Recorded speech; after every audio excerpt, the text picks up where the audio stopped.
हर कोई तीन छोटे सुअरों की कहानी जानता है, या कम से कम उन्हें लगता है कि वे जानते हैं।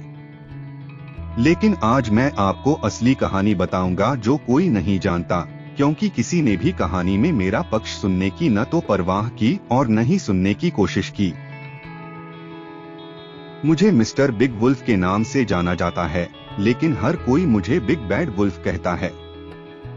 मैं नहीं जानता कि यह पूरी बिग बैड वुल्फ चीज कैसे शुरू हुई, लेकिन यह सब गलत है। आप मुझे मिस्टर बिग या मिस्टर वुल्फ कह सकते हैं, लेकिन कृपया बिग बैड वुल्फ नहीं।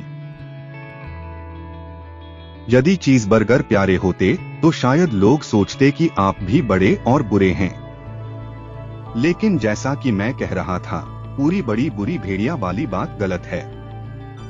असली कहानी एक छींक और एक कप चीनी के बारे में है। आइए आप जो जानते हैं उससे शुरू करें। तीन छोटे सुअरों को उनकी माँ ने अपना घर बनाने के लिए कहा था। मैंने नहीं, और वह ही थीं जिन्होंने कहा था, अलविदा मेरे नन्हे मुन्नों, सतर्क रहें और अपनी सुरक्षा के लिए मजबूत घर बनाना। अलविदा माँ, हाँ हम ये जरूर करेंगे। तो बेशक एक साथ रहने के बजाय वे तीन सुअर अपना घर बनाने के लिए अलग अलग रास्ते पर चले जाते हैं। पहला छोटा सुअर आलसी था, आराम करने में तेज था, और वह बहुत होशियार भी नहीं था। उन्होंने अपना घर भूसे से बनाना चुना। क्या आप इस पर विश्वास कर सकते हैं?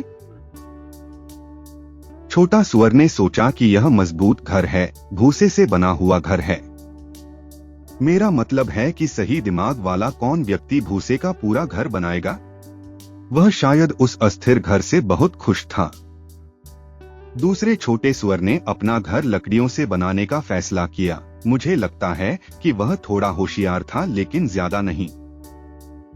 मुझे लगता है कि लकड़ियों का घर अनाड़ी ढंग से पूरा करने के बाद उसे बहुत खुशी महसूस हुई होगी, और शायद उसने कहा भी होगा, यह अच्छा चलेगा, मेरे पास अभी खेलने के लिए काफी समय है। तीसरे छोटे सुअर ने अपना घर ईंटों से बनाने का फैसला किया। वह परिवार का बुद्धिमान सुअर होगा। तीसरे छोटे सुअर को शायद उस घर के लिए बहुत मेहनत और प्रयास करना पड़ा जो बहुत मजबूत दिखता था। अब हमने इस परिचय के साथ समाप्त किया कि उन तीन छोटे सुअर ने अपना घर कैसे बनाया। अब यह मेरे लिए कैसे शुरू हुआ। मैं सिर्फ अपनी प्यारी बूढ़ी दादी के लिए केक बना रहा था। अब बात करें बुरा दिन की। पकाते समय मेरी चीनी खत्म हो गई और मुझे भयानक छींक वाली सर्दी भी हो गई। इसलिए मैं बाहर चला गया और किसी से एक कप चीनी मांगने के लिए आसपास खोजा, क्योंकि आसपास कोई दुकान नहीं थी और मुझे भूसे से बना एक घर दिखाई दिया। जैसा कि मैंने पहले कहा, यह भूसे का घर उतना मजबूत नहीं था, क्योंकि यह भूसे से बना था। तो बेशक जैसे ही मैंने दरवाजा खटखटाया, दरवाजा टूट गया। मैंने वहां किसी को नहीं देखा, इसलिए असभ्य न होने के लिए मैंने उसे बुलाया। छोटा सुअर, क्या आप अंदर हैं? अफसोस की बात है कि कोई जवाब नहीं मिला और मैं चीनी के कप के बिना ही घर वापस जाने वाला था। तभी मेरी नाक में खुजली होने लगी। मुझे छींक आने का एहसास हुआ, इसलिए मैंने फुसफुसाया और सूंघा और मुझे एक बड़ी छींक आई। क्या आप इस पर विश्वास करेंगे? पूरा का पूरा भूसे का घर गिर गया और भूसे के ढेर के ठीक बीच में पहला छोटा सुअर मरा हुआ था। वह पूरे समय घर पर ही था। ऐसा लग रहा था कि एकदम अच्छे हैम डिनर को भूसे के ढेर में पड़ा हुआ छोड़ना शर्म की बात है। तो मैंने इसे खा लिया। इसे ऐसे समझें कि एक चीज़बर्गर वहीं पड़ा हुआ है। खाने के बाद मुझे थोड़ा बेहतर महसूस हो रहा था। मेरे पास अभी भी चीनी का प्याला नहीं था। पास ही एक और घर देखा। यह लकड़ियों से बना हुआ घर था। मैंने लकड़ियों घर की घंटी बजाई। किसी ने उत्तर नहीं दिया और फिर मैंने पुकारा, मिस्टर पिग, क्या आप अंदर हैं? वह वापस चिल्लाया, चले जाओ भेड़िया, तुम अंदर नहीं आ सकते। मैं अपनी पतली ठुड्डी पर बाल शेव कर रहा हूँ। मैंने दरवाजे की घुंडी पकड़ी ही थी कि मुझे एक और छींक आने का एहसास हुआ। मैं हड़बड़ा गया और मैंने सूंघा और मैंने अपना मुंह ढकने की कोशिश की, लेकिन मुझे जोर की छींक आ गई। आप इस बात पर यकीन नहीं करेंगे, लेकिन सुअर का घर भी उसके भाई की तरह ही गिर गया। जब धूल साफ हुई तो वहां दूसरा छोटा सुअर मरा हुआ था। मां कसम। अब आप जानते हैं कि अगर आप भोजन को खुले में छोड़ देंगे तो वह खराब हो जाएगा। तो मैंने वहां केवल वही किया जो करना था। मैंने फिर से खाना खाया। इसे दूसरे रात्रिभोज के रूप में सोचें। मेरा पेट लगभग भर रहा था, लेकिन मेरी सर्दी थोड़ी बेहतर लग रही थी और मेरी प्यारी बूढ़ी दादी के जन्मदिन के केक के लिए मेरे पास अभी भी एक कप चीनी नहीं थी। तो मैं अगले घर में गया। मैंने ईंट के घर पर दस्तक दी, कोई जवाब नहीं। मैंने पुकारा, मिस्टर पिग, क्या आप अंदर हैं?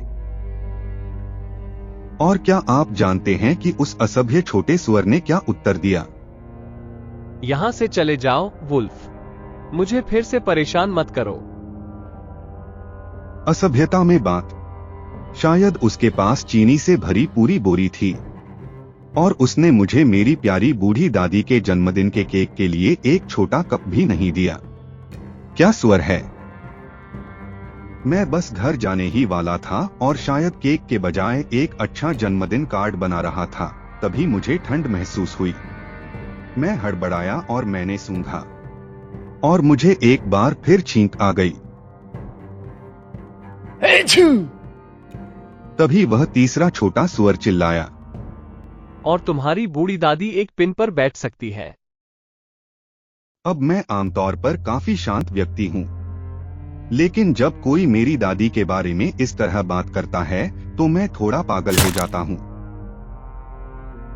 जब पुलिस वाले आए तो निश्चित रूप से मैं इस सुअर के दरवाजे को तोड़ने की कोशिश कर रहा था और पूरे समय मैं फुसफुसा रहा था, छींक रहा था और एक वास्तविक दृश्य बना रहा था। बाकी जैसा कि वे कहते हैं, इतिहास है और अब हम यहाँ हैं। समाचार संवाददाताओं को उन दो सुअरों के बारे में पता चला जिन्हें मैंने रात के खाने में खाया था। उन्होंने सोचा कि एक बीमार आदमी का एक कप चीनी उधार लेना बहुत रोमांचक नहीं लगता, इसलिए उन्होंने huff and puff and blow your house down जैसी सभी बातों के साथ कहानी को आकर्षक बना दिया और उन्होंने मुझे बिग बैड वुल्फ बना दिया। यही असली कहानी है। मुझे फंसाया गया था। अब वे यह भी कहते हैं कि कहानी का सार यह है कि कड़ी मेहनत का फल मिलता है। मेहनत किसकी है? उस तीसरे छोटे सुअर ने अभी अभी ईंटों का घर बनाया है, या मैं जो केक के लिए चीनी लाने के लिए हर जगह जाता था? यदि आप और अधिक सुनना चाहते हैं तो घंटी आइकन दबाना न भूलें। वीडियो को लाइक करें और कमेंट करें और हमें सब्सक्राइब करें।